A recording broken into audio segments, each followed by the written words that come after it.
Hey Planner fam, it's Chloe here. Welcome to my YouTube channel Planning with Chloe, and in today's video I'm going to be sharing why and how I am downsizing from my Moterm A5. This is the Luxe 2.0. It has the 30mm rings and it is weighty. Now here's the thing. I am an A5 girl through and through. I've said it before on this channel. We're a family of 5 here. I need a planner that's big enough for me to keep a track of all of the things that I'm juggling with the kids and with my life. I work from home, so this is a stay-at-home planner. I don't really need to carry it anywhere until now. So here's the why behind my reason for downsizing. The kids are on their term break at the moment. And we've got a couple of different trips coming up, and they're only short trips, but they are back to back, and they're long enough that I wouldn't be able to come home and catch up on my planner routine. So I want to still stick with tracking my habits and keeping on top of my plans. And even if someone throws a date at me for something, I want to be able to sort of respond quite quickly with knowing whether I can or can't do something on a particular date. So I decided that downsizing for this week only would probably be really beneficial, especially as, like I said, it's important to me to stick with my planning habit. So I have a few options. Definitely personal size. Now I thought perhaps I could go down to the Malden personal size. This is a Filofax Malden. It's in the stone leather colour, and I actually got this pre-loved on eBay from a UK seller. Now this planner has, I think it's the 25mm rings in here, so I am saving a lot of space, not just in terms of height and width, but also in terms of the depth of the planner as well. But I also have another option with another Filofax. This is brand new. It's the Saffiano Personal Compact rings. Now this has 19mm rings, so we're definitely saving a lot more. It's also not quite as tall or wide, so we're definitely getting a little bit more compact with this, especially with the chunkiness. So I think this is going to be the one that I go for, although there was a third option. This is another pre-loved eBay find. I've found this gorgeous little Louis Vuitton. It is the small agenda in the checkerboard, the ebony checkerboard. Is it Damier, Ebene? I'm probably doing a horrible job of pronouncing it, but it's essentially the ebony checkerboard design with the gold hardware. It's been kept in fabulous condition. I have all of the paperwork to go with it, and it's just so sweet. Like the rings. Listen to that sound. It's so cute. Like when you're used to a big chunky A5 planner, big meaty thing, and then you get this little dainty thing. It's just like, oh my gosh, so sweet. Here's the thing though, as much as I would love to give this a little bit of a debut and get some use from it, my concern is that it is, I mean, come on guys, come on. Am I seriously going to just jump from this down to this as much as I want to? Like, oh, this could look so gorgeous. Just imagine the gorgeous setup that you could create with this. I can't even. I am going to eventually set this up, maybe even just for fun. Like, that's how much of just a planner stationery addict I've become now that I would set this up for fun. Has anybody else done that? You have a planner that it's just scandalous not to have it set up, even though you're not going to be using it for a while, if ever. Anyway, let's move on from that slightly fanatical little rant I just had about just setting this up for kicks. I think that going down to a pocket size is going to be too much. Like, I will probably temporarily lose my mind if I try and shrink myself down that much.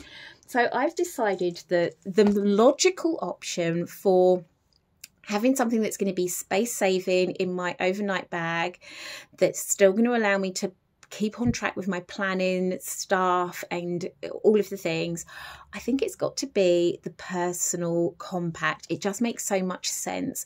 This is the Filofax Saffiano. I think the colour is called Graphite, and because it's a faux leather, it's not that weighty. It's really, really light. I mean, the leather, it does add an element of weight to it, especially because this one has all of the pockets going on in the front. The back's not too bad, but we do have the pockets and the zipped pocket, whereas inside the compact Personal Saffiano, there's just a couple of card slots and then a secretarial pocket, and that's it in here. So I'm going to do a quick flip of how I've actually got this set up for traveling. Now I've decided to go with this chic neutral grey kind of theme. So love pink, but I also, as you can see in the front here, I do love some of these grey tones. It's still like pink is a neutral for me. At least this dusty rose pink is still a neutral for me.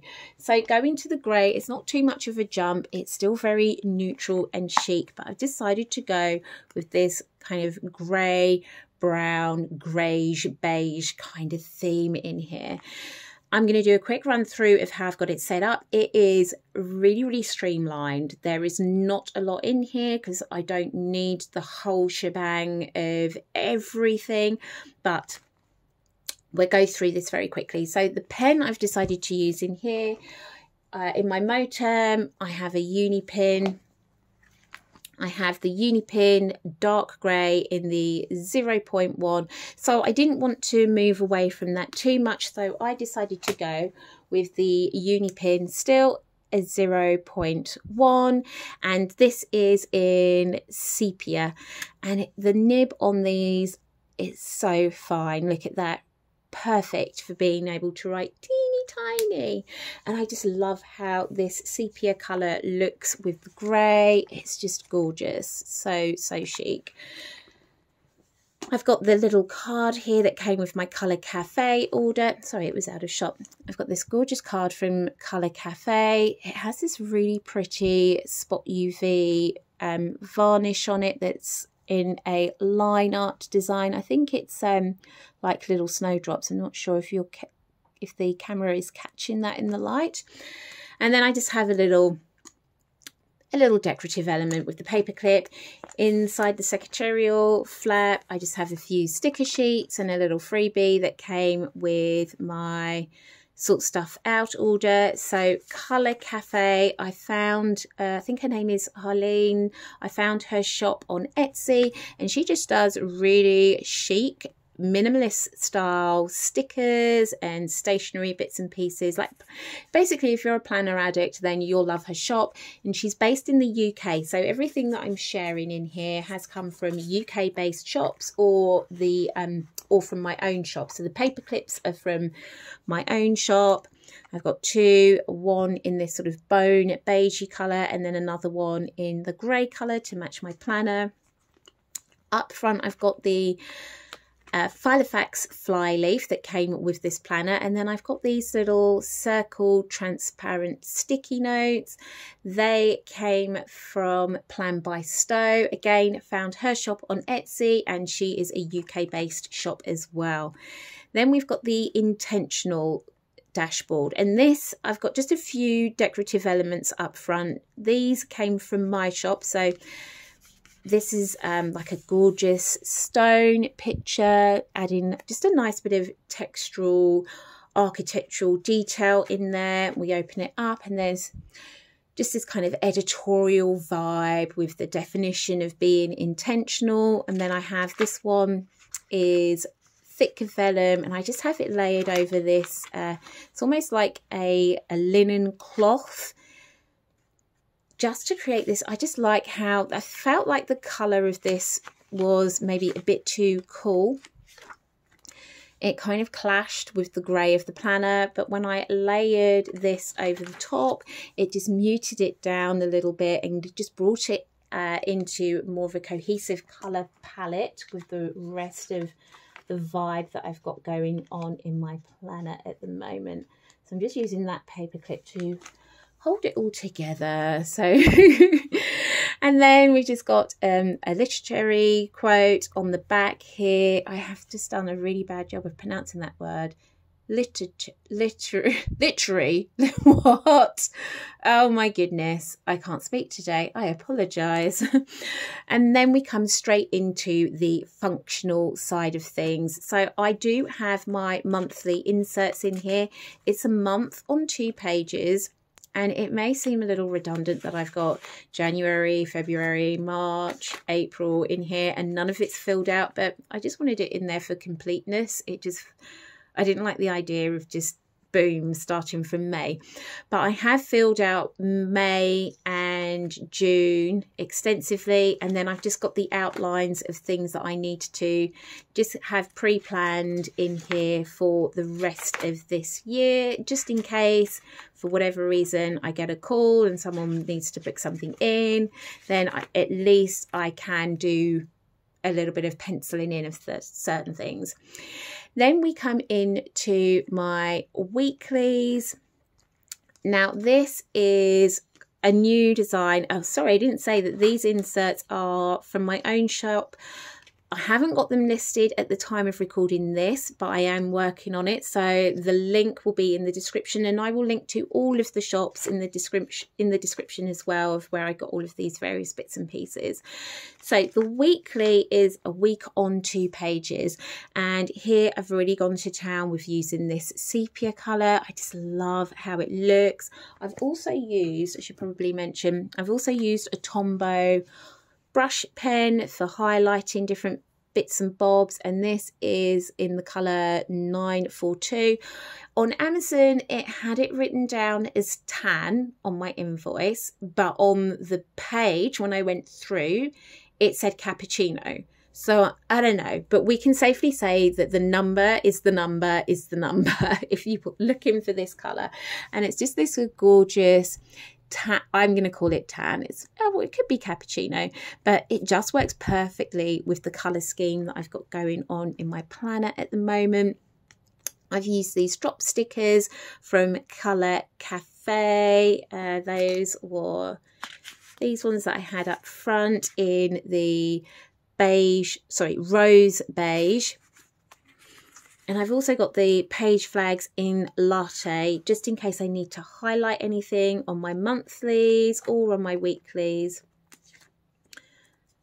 So back to the weeklies. And then I've just added in some little date dots. These are from Papertarie, another UK-based shop that I found on Etsy. I've got my trackers here so I can still track all of my important habits.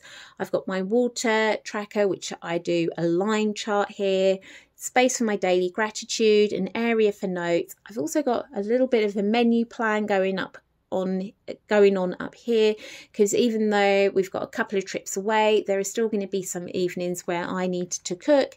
And then just a little rough plan of what we're doing down the right hand side here, and I've put an extra one in just in case I need to, in case I go away again, so I've got another spare one. And then we come into the list insert. So here I'm just planning out the things that I need to take. So I've got different lists, and I've used my Tombow just to highlight the different sections for my lists, for packing, all of the bits and pieces that you need as like toiletries, healthcare stuff, the extras, and then on the other side I've got the stuff that I'm going to wear. And then after that I've added in some notes in case I need to scribble anything down, and then that's it. I have kept it super minimal, super streamlined, and I really can't wait to use this. I think I'm going to really enjoy it. I don't think I'm going to switch, but I think that this is a nice middle ground to go down from my big chunky A5 Moterm down to my compact personal for travel. So I hope that you guys have found this useful, seeing how I've sort of downsized things, how I've set my planner up, and a very quick flip through. I'm going to let you know how I get on probably in my next video when I move back into my A5. There might be things that I move around or change around in here, so I may even do another flip of this if I do make any changes. But until next time, mama, happy planning. That is it. Bye for now. Bye.